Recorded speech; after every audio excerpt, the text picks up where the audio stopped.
Callahan. Allie's going to join us a little later. Trudell's going to be getting a walk-off interview here shortly. One of the more entertaining games of the year. So many things to discuss and break down: the good, the bad, the ugly, and ultimately a win, a much-needed win in OT. The good was definitely Carmelo Anthony coming off that bench, 7 for 10 from 3. He's lighting it up. I want to know what kind of pre-game meal he eats when he is at home, because at home he's lighting up compared to what's on the road. You know, without Carmelo tonight and the way he played, the Lakers would have took a L. Yeah, Carmelo definitely gets the game ball. I thought DeAndre Jordan at the beginning of the game, starting them off with some energy. I thought Reeves did some really good things. But you know, the Lakers did a good job, I think, you know, in spurts, but they allowed Charlotte to get back in the game again. But Carmelo, big bucket. That last possession that we saw right there, that's the way they should be playing defense all the time. Good rotation, disallowing that big shot at the end, Brad. Yeah, James, we crack on their defense quite a bit. With a team that was 5-5 before tonight, we have to criticize what we see out there. Tonight, not great until that final 20 seconds right there. I mean, you block Rozier's shot, LaMelo Ball ends up with the ball at the top of the three-point line. Westbrook forces it out of his hands. Then you play some good defense on the three-point shot in the corner. Very good defense in that final stanza. And by the way, I feel like the fun kind of returned to Staples Center. You got the Melo chants. Crazy game, definitely a little tense in the end there, but definitely a fun win for the Lakers. Yeah, that is a fun young team in Charlotte as well. Yeah. Huge win. Austin Reeves, 27 crucial minutes, unsung hero. Avery Bradley, some great defense. Obviously, AD and Carmelo did their thing. Let's head back to Staples. AD is with Mike Trudell. All right, Anthony, so Charlotte rallies and is able to send things to overtime. What did you guys have to do to regain composure and find a way to out-execute down the stretch? Sorry. You good? No. Defense, we had to get stops. You know, Bridges hit a tough 3 in transition. You know, we gave it. We're not even supposed to be in the overtime, to be honest. We gave up 5 straight points to LaMelo on, you know, Texan delayed game. So, you know, we got to be smart in those situations. But we were able to regain the lead in overtime and get the win. That's all we can ask for. It's a team that loves to run. It's lost 4 in a row, but it's a team that is not a reflection of their record. And so they came out, great game, but we was able to, you know, manipulate the game a little bit, and was able to get the win. You know, it's a resilient team. Guys fought, and we were able to come out on top. No, you haven't been feeling the best the last couple of days, AD. There's also been some minor injuries you've been dealing with. What's it been like for you just trying to get the focus and make sure you can be on the floor? The injuries are fine. The injuries don't bother me. I didn't feel one injury. I felt the sickness, though. Threw up again at the end of the third. Trying to get a lot of fuel in my system, a lot of energy. Come out here and fight with these guys, man. You know, we put in work to come out here and compete and win basketball games. So whenever I get a chance to go out and compete, I try to, no matter what it is. And, you know, my teammates just kept encouraging me to keep going, fight through it. And I was able to fight through it, you know, all the way through overtime. You know, so go home and go straight to sleep, get in the shower, a nice little steam room, put some Vicks on my nose, and get ready for Wednesday. Ready for Wednesday. All right, so that sounds like you do need some of that time to rest, recuperate. So just one more quick one. How about Melo, especially in this building? He's hitting quite a few threes, AD. Melo should only play at home. The way he's shooting at home is ridiculous. He's a sniper. And anytime we can get him going, he brings a lot of energy to our crowd, to our bench, to our team when he makes those shots. And he was able to make some big ones tonight. All right, don't throw up again. Yeah, thank you. I mean, don't, but all right. Back to you guys. Mike with some great advice as you see AD saying hello to Kevin Hart. Lakers get the win 126 to 123. AD, Melo, and Russ. Here's what they combined for. Russell Westbrook, the triple-double, 17 points, 12 rebounds, 14 assists. The 7 turnovers, 5 of those came in the fourth quarter. Anthony Davis, 32 points, 12 rebounds, 5 blocks, 3 steals, 6 of 8 from the free throw line, and he threw up after the third quarter. Carmelo Anthony, 29 points, 9 of 13, 7 of 10 from 3. That's where I want to start before we get into the good and some of the bad. I want to start with Melo, pure Melo. That's what he is at Staples Center. 8th time in his career he's had 7 threes. He is a ridiculous, I mean, just think about these numbers. 38 for 59 from 3 at home. That's 64%. I know he's 6% on the road. He's 64% with 59 attempts at home. We talked about the good, the bad, and the ugly. On the road, it's ugly. But you know, the thing about Carmelo, he comes out with a lot of energy each and every night. And he's one of those players that's like the microwave. He's going to come out either hot or he's not. And when he's hot, you got to feed him. And it's so weird that if you watch him on his threes, he didn't get any plays ran for him. He just got to the open spot. His teammates found him, and he shot the ball. And sometimes the game can be just that simple. You don't always have to run plays for guys because guys are so intent on helping defensively that all you can do is dribble at them. They're gonna help. You kick it, you get a shot, and that's how Melo get his threes. Yeah, Melo likes being at home for sure. I don't know. Sometimes when you're flying, it affects you a little bit until you get used to it in a season. But boy, when he's at home, he knows that the crowd loves him. He knows that the team needs him. A prolific, pure shooter, answered at the right time. And when he gets those one down, he also is a good post-up player. He can really get that 10-foot range going. And I just thought tonight, man, he was just came to play and, you know, gave us a lot where we were missing LeBron. We're missing some players. He stepped up big time. Is there a better value contract in the NBA? This guy's making a little over $2.5 million. Yes. All good money to the average person, obviously, not in a profession where the average salary is between $9.5 and $10 million. Great pickup for the Lakers on that second day of free agency, no doubt about it. And Rob, what were your home road splits for three-point shooting? The same, Rob? 64 and 6%? It wasn't that good. I was probably a little bit better on the road. He certainly didn't have 58 attempts through 11 games. Right. No, not at all. Yeah. It took me 62 games to get 58. And obviously there have been more home games than away games, but he is absolutely comfortable at home. The crowd absolutely loves him, and it is a lot of fun. I guess we'll go to AD, and then I want to get to something else. 32 points. You heard what he had to say, Mike, to Trudell about throwing up after the third. Yeah. He said, I don't really care about the injuries, the sickness. Yeah, obviously it's bothering me, but we have a chance to come out here and compete. He was 6 of 8 from the free throw line, 12 rebounds. Probably the 5 blocks, though, the most important thing, and 3 steals. We're talking about 8 plays on that defensive end, and AD much better in that second half. Really from the second quarter on. First quarter struggle. If you're not feeling well, you sacrifice typically at one end of the court, either on offense or defense. This is a guy who did neither tonight. He was great on both ends. When you have 8 combined steals and blocks, that's good defensive hustle, period, no matter what.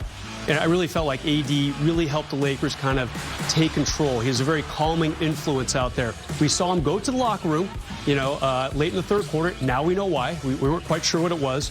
But he was just a dominant, kind of a quietly dominant player tonight.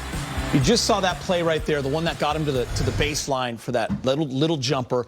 That's when we all erupted in here and said, that's what we want you to do. Late in that game, he's away from the basket a lot of times. When he's inside, people just cannot stop him. Whose job is that to get him down there, James? Is that coach? Is that you see LeBron sometimes wave him down here? Is that AD saying this is where I'm planting my flag? I mean, it's obviously when Russ has the ball and they're spreading out, that's different. But in crucial situations, when he's at that elbow, as Rob always says, he is so dangerous. Absolutely. And when you look at the one shot when they came out of timeout, he shot the air ball 3. That one I didn't understand. To me, if I'm coaching, it always starts there. When you want a guy to get down in the post, you design a play for that. I thought the one where he got the ball at 15 feet and he was in attack mode. That's what you want. Aggressiveness, going to the bucket, making the defense give you the shot what you want. He got there, did his little turnaround, he had a nice little shot. And that's what you want. So I think it's up to both the coach and the player to get the highest percentage shot, the one where you might get a foul. Floating around out there on the perimeter with fadeaway, you're not going to get a foul, and that's a high percentage shot when you need it. I always look at, you have Bridges on you who is 6'7". Yeah. You're 6'10", and you go into his world, which is out on the perimeter. That's what Bridges has been playing all season. for the life of me, I can't understand why do you go in their world. Take him to your world where you can eat, and you're 3 inches taller than him. He cannot block your shot. I know Bridges is an incredible athlete, but go into your world where you can eat.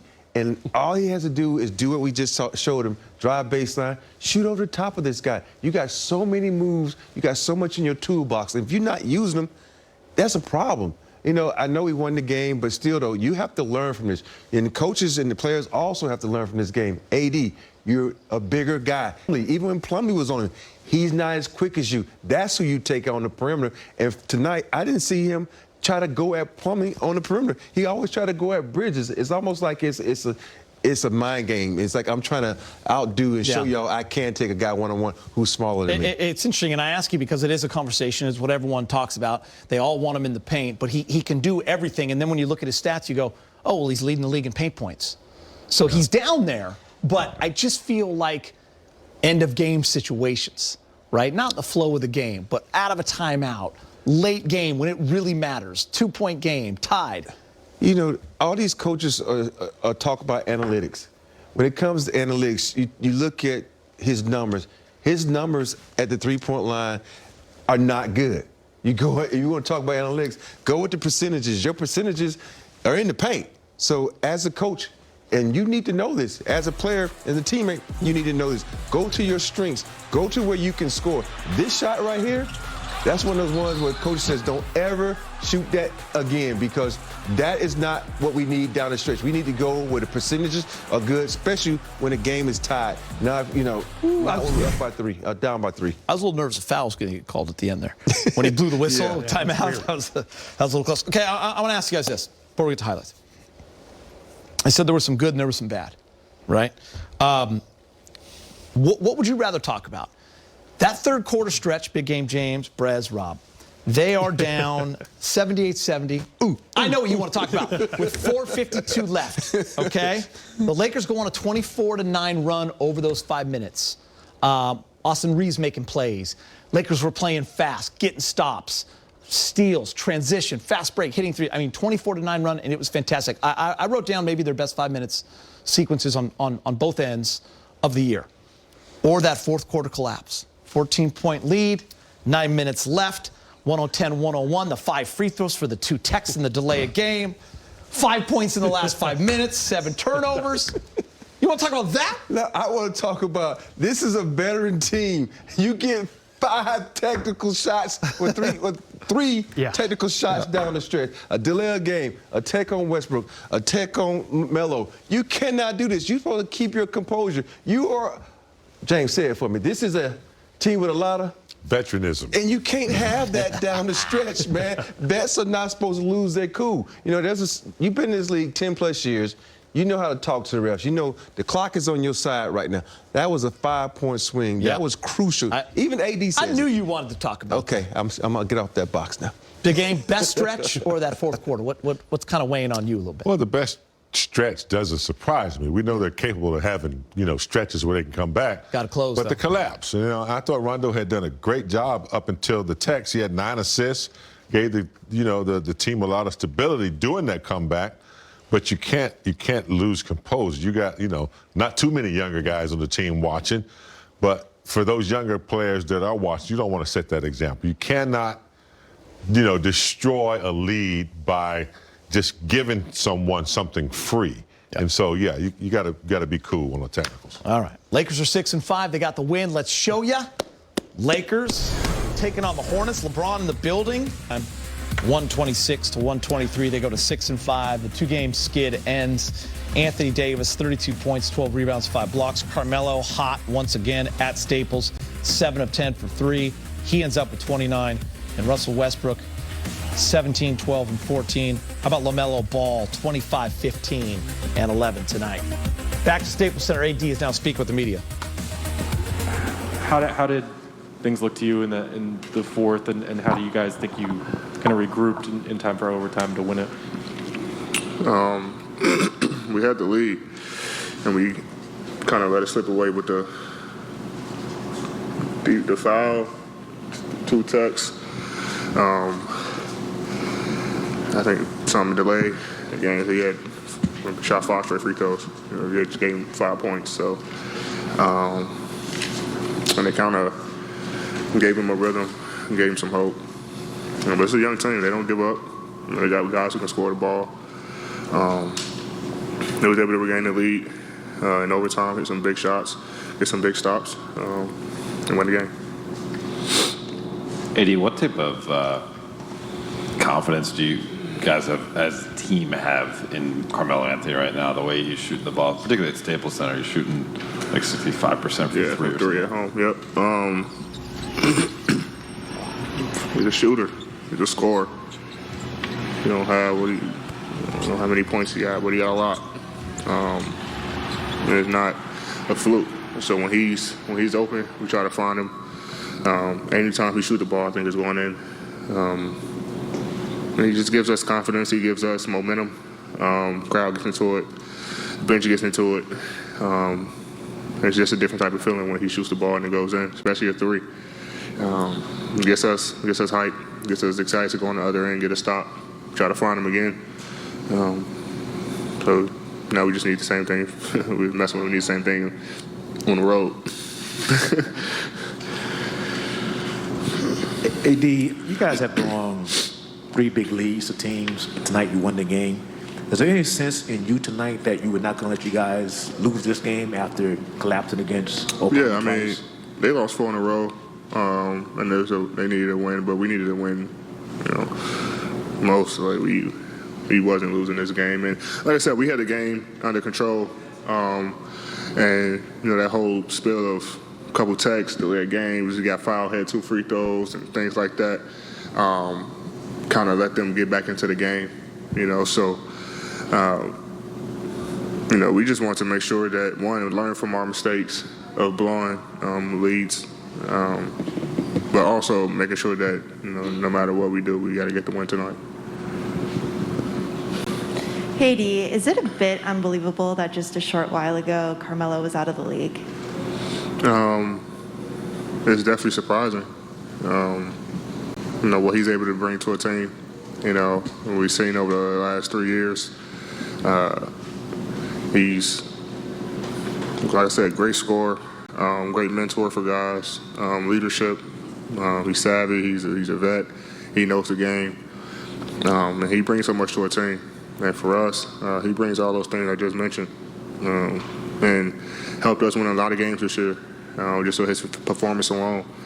So it's definitely surprising and shocking that that nobody won him a couple years ago. But you know, we'll be more than happy to have him. Hey, I'm just wondering, kind of over this stretch, is there something that you have learned about yourself or adjusted about what you tasked yourself with over these last couple of games? Yeah, about LeBron, but not being healthy kind of overall. Yeah, just leadership. You know, Melo is in my ear a lot. You know, just about leading the team and you know, controlling the team. You know, especially with the LBs out. And we don't have all our guys yet, so you know, guys are playing a lot of minutes right now. But you know, it's my job to make sure that I take command of the team.